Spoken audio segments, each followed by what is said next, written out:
Hello, hello, hello. Good evening, good morning, good afternoon. Wherever you're at, we're happy to have you join us. We, I am really excited for the topic that we have today. We're going to be covering a playbook or a roadmap for the remainder of the year as far as Amazon advertising is concerned, or optimizing all of your Amazon presence. We're going to go through some introductions and then we'll dive into the discussion. But we have two really great speakers today.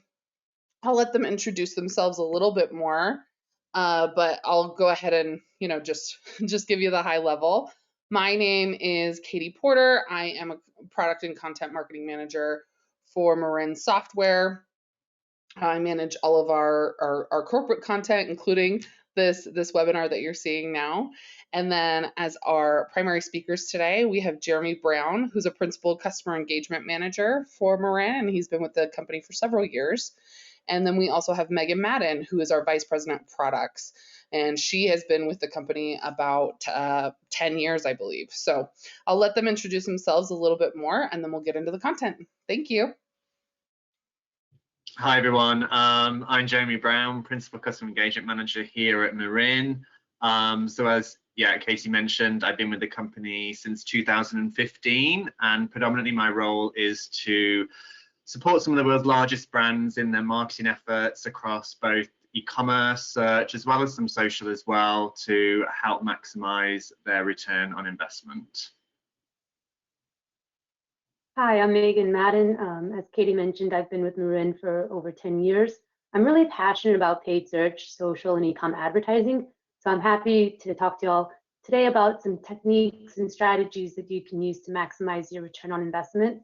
Outside of work, I do volunteering. I help students learn more about online advertising, and I play with my kids on a farm outside of Austin, Texas.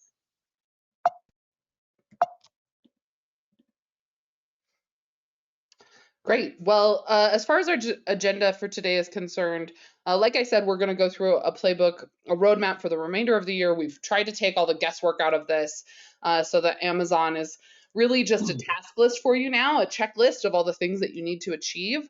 So first, we'll go over the year-over-year analysis of just how performance has been the last few years for Amazon.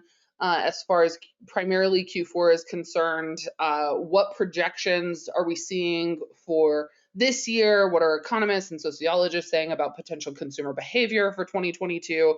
So you can really, be as prepared as possible for just the zeitgeist of where the buyer mindset is. Then we'll get into August, which is primarily inventory planning, making sure that all of your logistics are in a row, you have all the inventory that you need. September is when you want to be going through your product and feed optimization, so making sure all your listings are as optimized as possible, you have good customer reviews, all that kind of stuff. And then we'll get into October, which is really the final step of like just getting those final T's crossed and I's dotted, T's dotted and I's crossed, right? Of all your marketing preparations. So are your promotions in place? Do you have a great creative plan? All that kind of thing. And then November and December, of course, are your campaign execution and paid media management. What's nice about this is that really you can think of this roadmap, it could apply to any major launch that you have coming up, whether that's in the near future or next year, but it's a good 3 to 4 month plan of how to be really prepared with your Amazon readiness. So I'm glad that we have kind of a thorough view to go through with you today. As far as the landscape for Amazon this year, a lot of consumer behaviorists, economists, sociologists are saying that this will most likely be a year where shoppers are starting earlier than ever. I mean, there's just an understanding that holidays are a time to prepare for, and shoppers don't want to be behind the 8 ball in their own preparations. They don't want to deal with shipping delays or potentially not getting their product. So the likelihood that people will start holiday shopping really early is very good. There's also kind of a global response happening, both to what we all know, pandemic-related issues, economic problems. Historically, any time of financial hardship, war, political unrest, that kind of thing, is when shoppers tend to focus on more frequent but smaller gestures of celebration versus, really big extravagant gifts. So that might not be great news for any luxury brands, electronics, that kind of thing. If that's your space, you probably want to start really early in terms of your promotional planning, so that you can offer the best value possible and people can plan ahead for those more extravagant gifts. But it is really good news for smaller retail, CPG, apparel, anything that's really under like $100 price point. You're probably in a really good position this year to be a part of that ongoing celebration, right? From starting Halloween super early to really enjoying Thanksgiving, Christmas, Hanukkah, whatever holidays that are being celebrated by the consumer. The likelihood that we're going to be experiencing a lot of mini moments of celebration is very good. So that's what's most likely happening as we look ahead for this year. 2021, just as a reminder of where we were last year, there were a lot of high spending e-commerce days, primarily in November. So again, like seeing that's when most consumers were like planning out their budgets, ready to spend their dollars earlier in the year, is very likely. As far as what do consumers find important this year, or what will they prioritize? Salesforce recently did a study that indicated 40% of shoppers worldwide and 30% in the US will start buying gifts as early as October. So top behavioral change is that. As far as other trends that are most likely going to be really prevalent, sustainable items or eco-friendly products are top of mind for most purchasers. 83% of shoppers are looking to seek out sustainable brands this holiday season. That's up almost 40% from last year based on a recent study. And then customers are also taking a closer look at where their dollars are going in terms of social awareness as well. What are your charitable giving initiatives? What is your plan for how any additional profit is potentially used? Do you invest back into the community, or do you invest back into local charities, that kind of thing? So keep that in mind as you're planning your messaging as well, that you want to really look at how do we put forward the good things that our company is doing, or the great ways that we build our product that's sustainable, or those types of things. And finally, as far as where consumers plan to shop, they're going to prioritize value and quality over convenience. So that's actually interesting in that Amazon's claim to fame has always been 2-day shipping, right? So that convenience factor is just right there. But it seems like more and more consumers are okay with a slightly longer shipping time, or some other trade-off in terms of convenience, as long as the quality is very high, the sustainability is really high, and it's also at the right price point. So those kind of the economic change of just increased inflation, a lot of shoppers and consumers feeling that pinch of just their budgets are tighter than they have been, is going to be important here as well. So that's everything as far as where we're at now, right? So just laying the groundwork of where we plan to go. I'm going to pass the mic over to Jeremy now, who's going to start to go through our actual playbook and roadmap for Amazon specifically. Great. Thanks, Katie. Yeah, so when it comes to August, you really want to mainly focus on your inventory planning. So you want to look at analyzing your existing inventory, making sure that you are choosing the correct product lineup, solidify your shipping processes, and then also consider some outside bits like business loans to fill Q4 demand, and things like that. So there are a lot of tools as well that Amazon do offer for a lot of businesses that not only help you manage your inventory, but also analyze that performance of your products for your business. So FBA, which is Fulfillment by Amazon, is another one of those. And you can basically pull a lot of information from there to understand the progress of your products when it comes to that. So with the so in terms of like the sellers, so from Seller Central, so you have basically inventory alert features where you can check the demand of products, response price changes, and also seller costs to find the right amount of inventory to carry at that given time, because inventory really is very, very important. And generally you want to increase the number of items your customers buy, right? So you want to reduce your storage costs and also generate a positive return on investment by managing that sell-through rate as well. And in terms of how Amazon defines that like excess inventory that you may have, it's having over 90 days supply. I think there is at least one unit that's aged over 90 days, as well as a better ROI opportunity, so such as reducing the price to increase sales. So you can see the slide at the moment that we're showing here, this kind of circular slide here. So these are a few example tips on how to manage that inventory a lot easier. So ideally you want to get good prices from those suppliers and build and maintain that relationship with them, because at the end of the day, they are an extension of your business and you want to treat them that way. And also you want to keep your inventory stocked with the right products versus the popular demand. Promote those products that are also in demand. So as a way to reduce that inventory that is now not selling very well that you might have, you will also want to monitor those margins carefully and plan promotions around those products that have that best profit margin. And then lastly as well, you also want to ensure you have at least 4 weeks worth of inventory on hand, because really here you want to solidify those shipping processes, right? So you want to combine various fulfillment methods to suit your business needs. So if you sell online in Amazon stores, for example, you may want to use FBA for some or potentially all of your products. So the right mix depends on the type of products and goals that you have specifically for your business.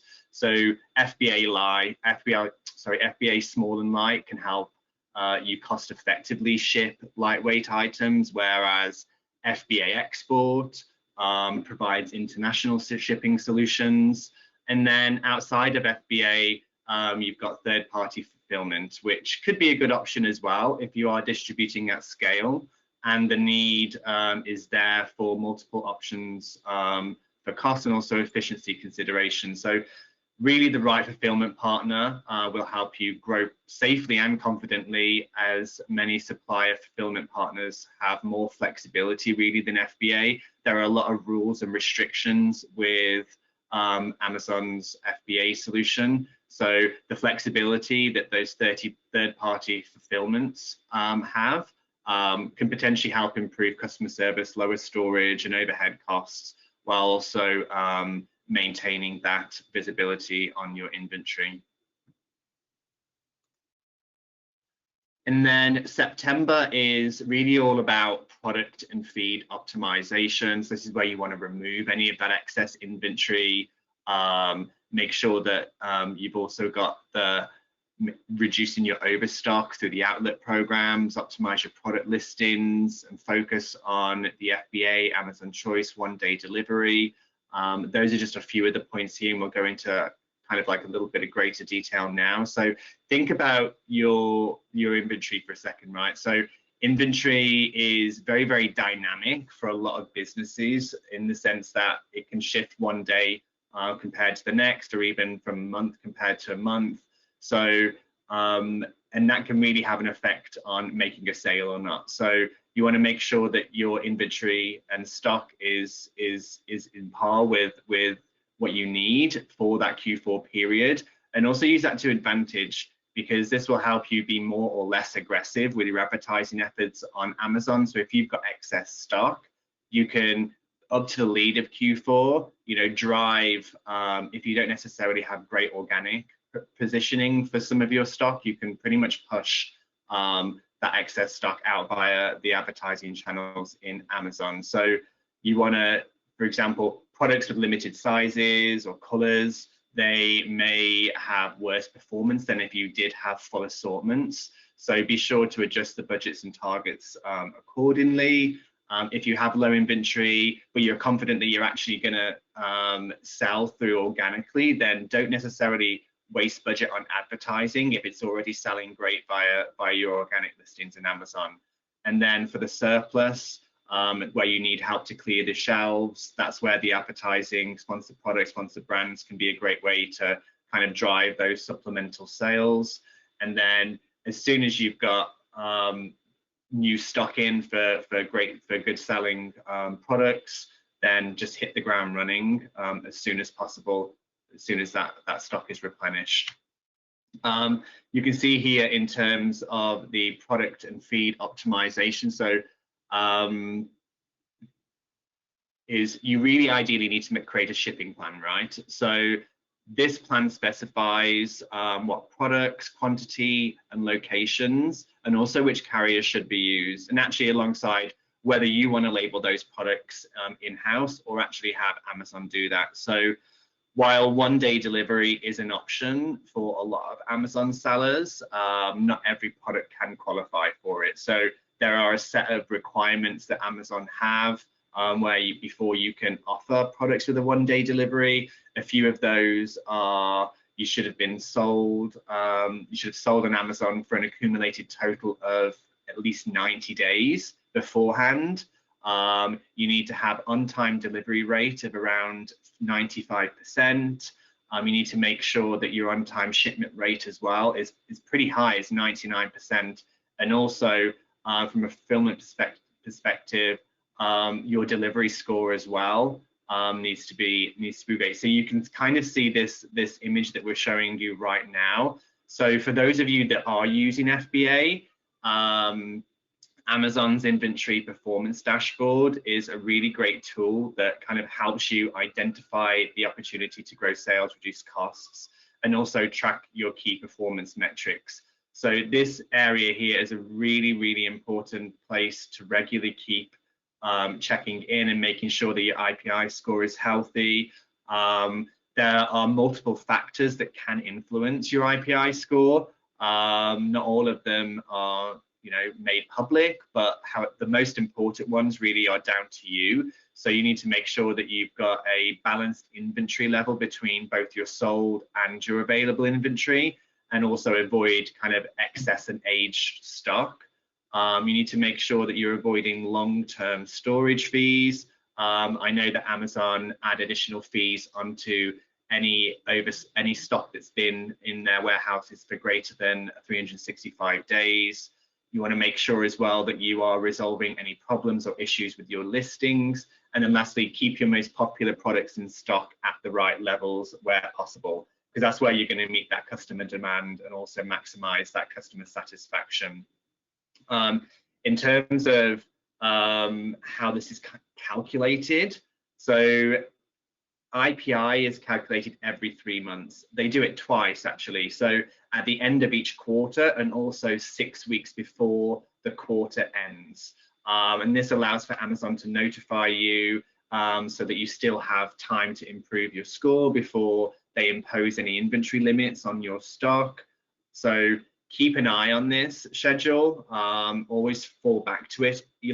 Like Katie mentioned, this isn't necessarily useful for just Q4. There's Prime Day, there's Black Friday, there's other potential promotional events that are going to take place during the year. And if you want to be on top of everything ahead of those promotions, then always bear in mind these two kind of schedules here that are in place. I think this really is it's not self-explanatory, but it is one of the most important aspects, especially when it comes to your advertising campaign. So you really need to make sure that your product listings are up to scratch. So work on your descriptions, your names, your photography. If you've run Google shopping campaigns, then you're fully aware of the necessity and how that triggers the search terms on both Amazon and Google. So the exact same methodology applies for Amazon. You need to really optimize those terms. Don't just put office chair, for example, you want to make sure that your title contains the size, the color, everything that is going to be used to make sure that that becomes, a top of page where you need it to be, buy box, for example. You can also use Amazon's automated pricing. I'm not saying do this for every single product, but it's definitely a good tool to use. This will help you be at the top of Amazon's bestseller lists. And because it is quite a significant factor in being eligible for the buy box on the Amazon product pages, the automated pricing tool will basically adjust your prices automatically against your competitors to help obviously improve that buy box and the chance of being featured on those product detail pages. You can easily list those products that you want to enroll, set price limits, and then just let Amazon keep your prices competitive, 24 hours a day, 7 days a week. You don't have to worry about it. You just put your limits in place where you want to go far down and as far up, and then that will shift depending on user behavior. I think ratings and reviews really are probably the most overlooked area of Amazon advertising, but they really are a massive driver on how well your products will perform. I mean, me as an example, before I even consider making a purchase, I always check reviews, especially if it's something that I've not purchased before. It's not something that's a repeat purchase, it's brand new. Reviews is going to be a massive impact on me wanting to buy that product. So you need to make sure that you've got strong reviews in terms of both count and rating. And those products that you do have really good customer reviews with, those are the products that you should be aggressively advertising on. So sponsored brand, sponsored product, make sure that those are the ones that you're driving, because they're the ones that are going to maximize the sales velocity. And also be diligent with preserving those ratings and reviews. So they're tethered to the ASIN. So keep it in mind as well that often changing your ASIN number or refreshing your inventory can impact this. And I think just be aware of that, because that will help drive profitability. And then lastly, if a product has a low rating or a low review count, just make sure that you evaluate those products. You can look to improve that satisfaction, make them retail ready before accelerating with advertising. So those are the products that not necessarily you would want to start off advertising in such a massive period, unless it is a brand new launch where you've got huge amounts of above the line advertising. Consider strategies to push those high volume and emergent products which may have not yet established their place in the market segment. So not ideally, but you're going to expect a higher cost of sale for those products, at least to begin with, until you start getting traction with those products. But at the end of the day, it's an investment in the long term, right? So net new products will always go through that situation. But hopefully the more reviews and ratings that come in, that investment will pay off, and your sales velocity will grow. Awesome. Thanks, Jeremy. And I just wanted to hop in here real quick just to remind everyone, if you have any questions about any of the sections we've covered so far, or if something else comes up, by all means, put them in the chat. We will take a few questions at the end. So thanks so much. And let's pass things over to Meg. Wonderful. So as we're progressing through this webinar, you've probably been able to tell that we're really trying to make this more timeline and checklist style. And so what we can expect in this next part of the webinar is a high-level overview of some of the tasks that need to be completed in both October and November. Jeremy walked through a lot of the prep work that needs to really happen before October. And that's why we're having this webinar in early August, because the marketers that are going to dominate Black Friday and Cyber Monday, they're already planning out their strategy and their execution now. And we want y'all to be part of that group. So this is why we're providing the checklist. In terms of the items that you need to make sure you're addressing in October, they're on screen, but we're going to walk through them in more detail on the next slide. I would say something that is technically in October but can be done earlier is enrolling in Amazon's Perfect Launch program. It does take some time to get through that, However, it is going to unlock significant benefits. I also encourage everybody to start talking to your other teams about messaging and creative that they know works. And if they don't know what works, now is the time to start testing. So this way, play it forward in October, you're not then testing, rather you're using learnings that you've already garnered from earlier tests. So Katie, if you want to move to the next slide, we're going to talk a little bit more about Amazon's Perfect Launch program. For those of you who are not familiar with Amazon's Perfect Launch program, essentially it's a term coined by Amazon data scientists, and it refers to the use of 5 selling programs: brand registry, the A+ content, fulfillment by Amazon, which you might hear some people refer to as FBA, automated pricing, and then of course advertising, all within the first 90 days. Successful sellers are going to take these 5 steps within the first 90 days to generate sales more quickly. In order to fulfill Amazon requirements, you do need to enroll your brand in brand registry. You need to ensure that your product details page is enhanced with the best content possible. Make sure you're setting up fulfillment by Amazon. Make sure you've considered automating your pricing on your core products. Jeremy mentioned it earlier that automated pricing is a great strategy, and I agree, but it's something that you might not want to do for all of your products. If you're not sure where to start, think about grouping your products by the ones with the best rating or the highest count of reviews. And then the ones that are generating a lot of volume, that's going to be where you want to get automated pricing going, because you need to make sure you're incredibly competitive in those auctions. And then of course, we encourage you to incorporate sponsored product campaigns, coupons, and deals into your campaign strategy. Other items that you can complete is promotional planning and marketing preparations. So when we were talking about brand registry, it does imply that you have an active registered trademark. However, if you are a seller that's authorized to sell on a brand owner's behalf, you can also be granted access to brand registry. I know I've talked a little bit about some of the benefits that will directly help you drive sales. However, one item that I was pleasantly surprised to learn is that Amazon is offering incentives to advertisers, that go through the process of becoming a registered brand. Very specifically, if you go through this process, Amazon is going to give you 5% back on your first 1 million in sales.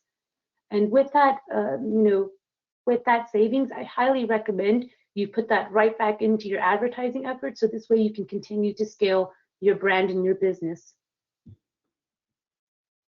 We've talked a little bit about planning. When it comes to looking at the calendar, November 25th and 28th are huge days for our industry. Unfortunately, Black Friday, Cyber Monday wasn't on the exact same days last year. So this may seem very obvious to some of y'all seasoned marketers, but make sure you're looking at the appropriate days when you're doing your year-over-year comparison.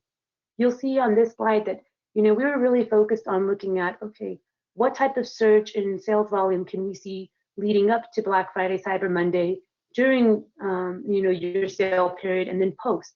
But really, revenue is just one part of the equation. You also want to understand what is your expected profit margin, aka what are you looking at in terms of your advertising cost. And now, generally speaking, this was very straightforward because your profit margins are more static when you have a fixed price. When you're moving into the automated pricing world, I recommend looking to see what is the minimum price that your product can sell for, and then using that for your calculations.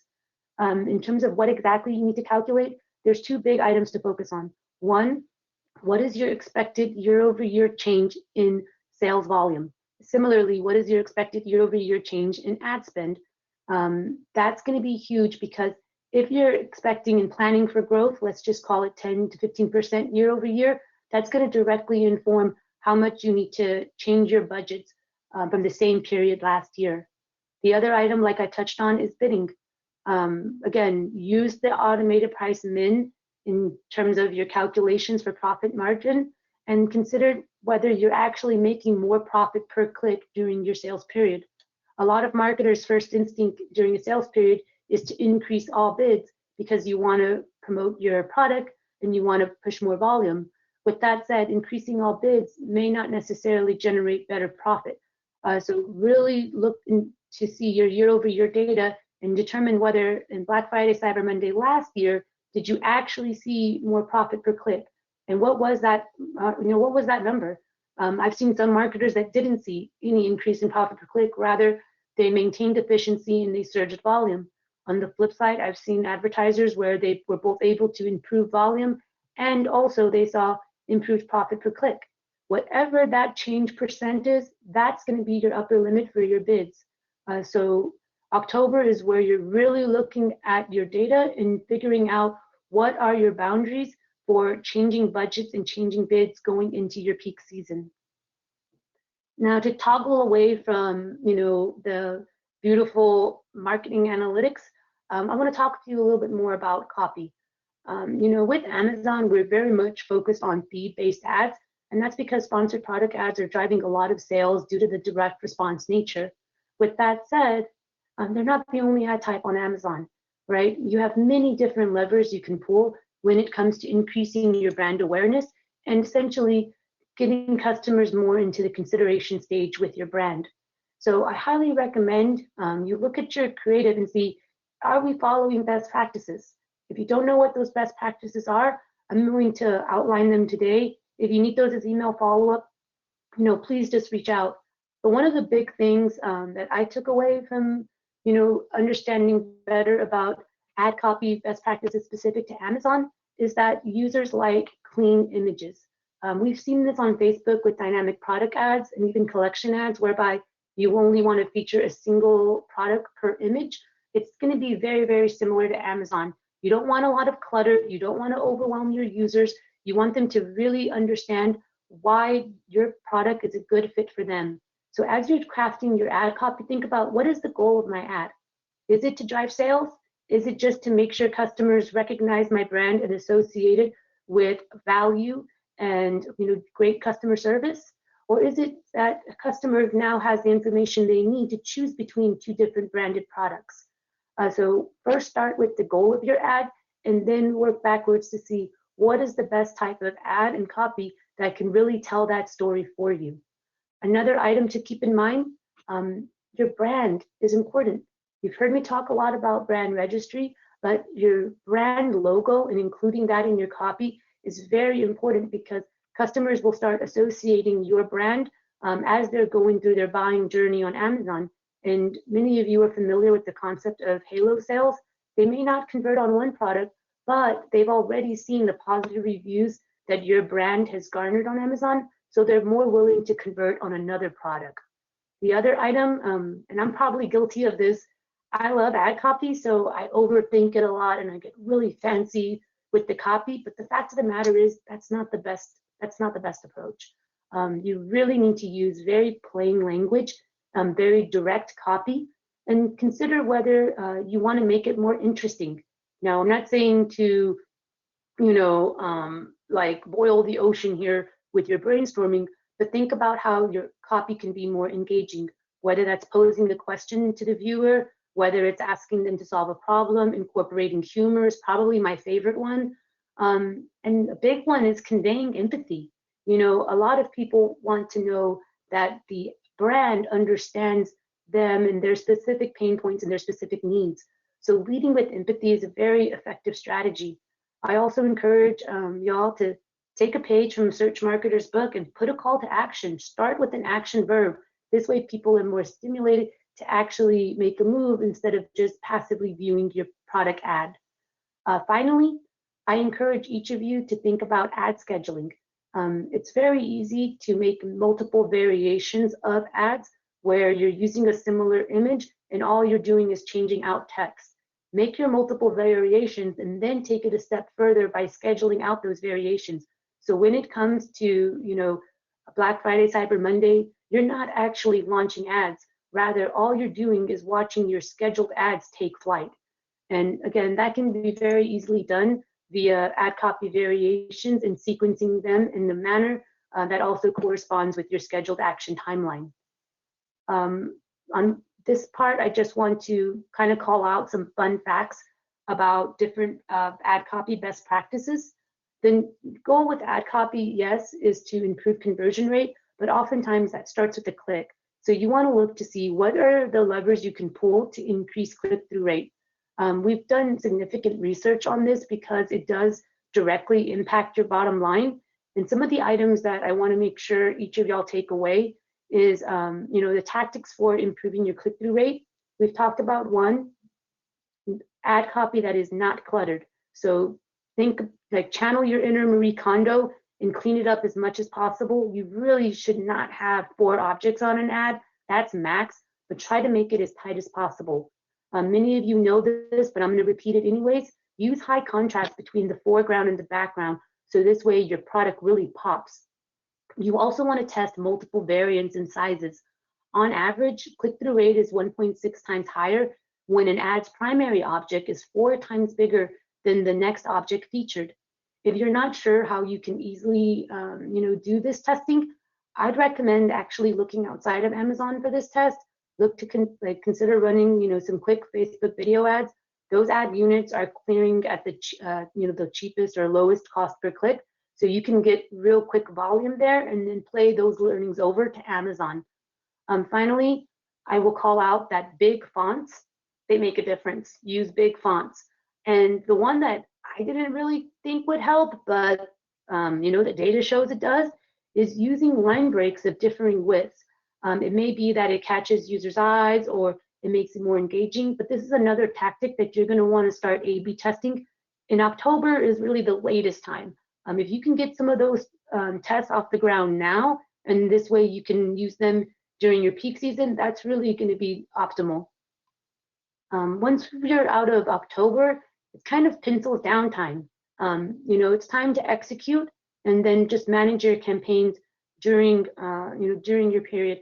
I have met many marketers who tell me with pride that they pull all-nighters during Black Friday and Cyber Monday, and I admire them, and I definitely think there's merit to that. With that said, I don't want y'all staying up all night to make sure that you're maximizing your revenue generating opportunities. So when we talk about the items you can do in November, we're really trying to get a lot of the work off your plate. So this way, during your peak time, you're not pulling all-nighters. Rather, you're just watching the fruits of your labor. Some of the items that you need to consider running in November, which in my opinion, this should actually be always on. And this is just having an exploratory campaign, also known as a prospecting campaign. You can look at it as a kind of a catch-all. So for those of you familiar with Google Shopping, it's kind of like the everything else, or for DSAs, the way you use those as a safety net, very, very similar concept. The thing about automatic campaigns is that they are going to get you volume, but it's also going to come, one, with more maintenance time required, and then two, oftentimes it is with slightly lower efficiency levels because you don't have that tight control over your keyword serving and what bids they're leveraging. With that said, it's very effective, especially if you're a new brand and you're trying to make sure that you're getting as much sales as possible at a minimum profit margin. I absolutely encourage you to launch this. But like I said, it requires maintenance. So let's talk a little bit about that. The big thing you need to do with automatic campaigns is really keep an eye on your search query reports. For those of you who are search marketers, you know how important it is to really keep an eye on these search query reports, because what may end up happening is one of two things.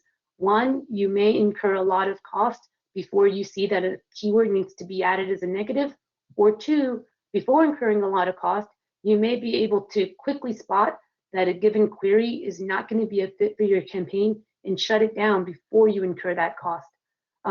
Both things are okay as long as you get to the point where you are shutting down spend that's not resulting in sales. I always focus on the cost savings, but the flip side of this is that you can add keywords to target directly. This is also known as keyword harvesting, where you're looking at your SQRs to find what is the best keyword that I actually do want to have bid control on, and I do want to add, for manual targeting. I think when you're doing this, for many people, the biggest question is what's the best match type? People on the search side know the definition of match type has changed dramatically, such that, and for people like myself that have been in the industry for over 10 years, it's not even the same as what we're used to. With that said, remember, you're in peak season. So now is not the time to try to be as efficient as possible. Rather, you want to have your minimum efficiency so you can surge your volume. And why this pertains to match types is that when you're picking match types to add as targeted keywords, I highly recommend actually steering away from exact, because it is going to help you have more bid control, but it's not going to have the same amount of volume as a looser match type such as phrase or broad. I encourage you to think about whether phrase or broad is a better fit. Again, if your goal is straight maxing out volume, you might want to be really considering just leveraging broad match keywords, because this way they're going to pull in more queries than their phrase counterpart. On the flip side, we talked a little bit about adding negative keywords. I told you how you can have a rules-based approach, or you can just kind of manually eyeball it. Either one is okay. I will say with the rules-based approach, I actually think that should be done in conjunction to eyeballing it. And the reason being that with the rules-based approach, you can then add some automation behind this task. Like if you know that you're always going to want to add a negative keyword that is spent over $100 without generating a sale, then you're going to want to have a rule there that then just adds it as an automatic negative keyword. On the flip side of this, the reason I always say just still automation is great. Of course, Marin loves automation, but still do some manual review, is that you may be able to find some negative keywords very early on in the process. They haven't generated any, like they haven't crossed your threshold, but you know they're a bad fit for your brand. I can go through some horror stories of queries I've seen matched to various keywords, so I won't bore y'all with that. But just to kind of give a quick example here, if you're selling vitamins for humans, you don't want to be matched on a query for vitamins for pets. And again, you're going to ask yourself, what's the best match type? You could pick between broad, phrase, or exact. This is one where I would highly recommend going with broad and then changing it to phrase if necessary. So I've talked to you a lot about ways in which you can use your search query reports in order to tighten up your ad efforts, especially in early November. But let's talk a little bit more about maximizing your at-bats. So one strategy I've seen used pretty effectively is essentially dominating SERPs by ensuring that they have, they have multiple products assigned to a single keyword. I personally, just recently converted on an Amazon ad that deployed this strategy. So I was looking for wireless speaker, and the brand that I bought from, which I won't name, they were serving ads for wireless speaker in blue, wireless speaker for paddleboarders, wireless speaker with extra long battery life, and then just a regular wireless speaker, all from the same brand. So when I went to go look for this wireless speaker, I saw all of their brand, ads, and then everything else was kind of pushed down. Needless to say, I ended up converting on that brand, and I got a wireless speaker, for paddleboard / kayakers. So I encourage you to really think about how you can deploy that strategy. So this way you're dominating the SERPs and pushing down the competition. A lot of people are nervous about this strategy though, because there's a fear that you're going to be cannibalizing your own queries, and that can absolutely happen. So when you deploy this strategy, you need to be incredibly thoughtful about the bids that are being placed and your publisher bid strategy. So one tactic that you consider using is tiering your bids. So if you know that for a given keyword, you have a product that has the best margin, then that product you want to have the best bid. And you may also want to consider using the Amazon bid strategy of bidding it up. Then you move on to your next product in terms of margin. That one can have what we call like a second tier bid, whereby the max amount is equal to the min bid of the top one. And then similarly, it has a min that's going to be the max of the next one. And this is essentially bid tiering, also known as cooperative bidding. It does require you to have a tool or like, I don't know how people manually do it, but you do need to make sure that you're setting bid floors and along with bid ceilings. So this way you're not directly competing with each other.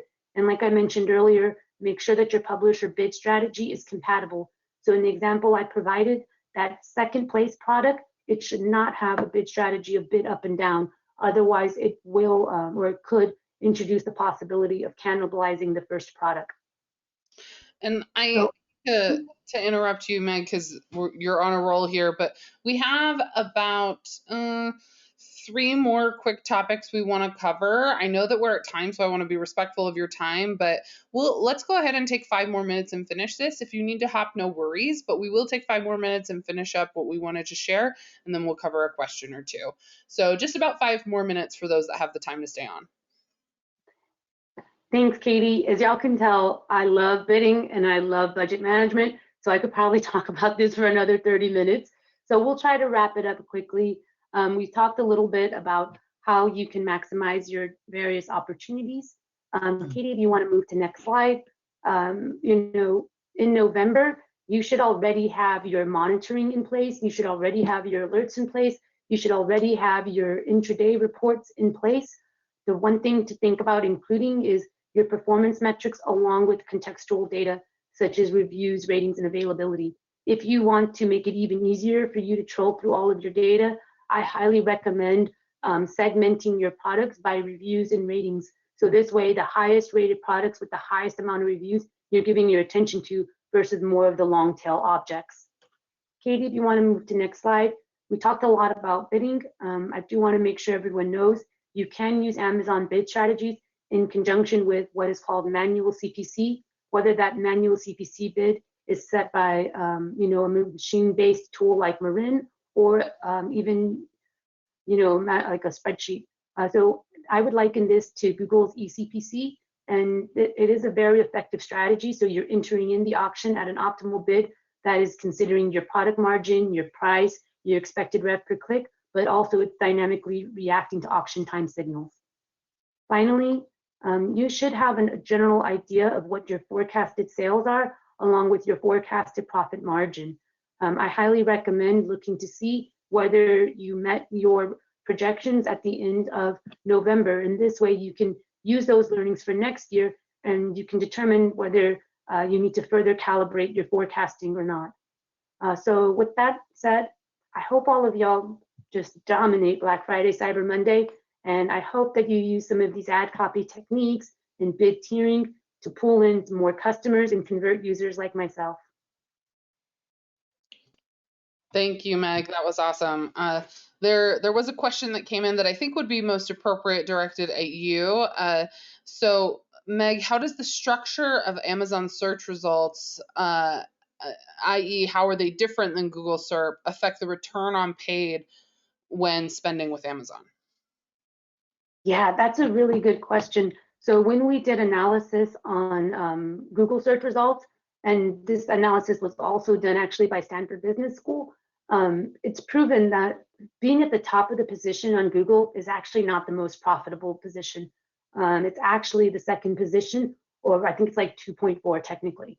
And so for Google specifically, if you're looking at your profit margin, you don't need to dominate the SERP. Rather, you need to just make sure that you're showing on the first page. This is very different from Amazon. With Amazon, the person who's winning the buy box is winning the whole auction.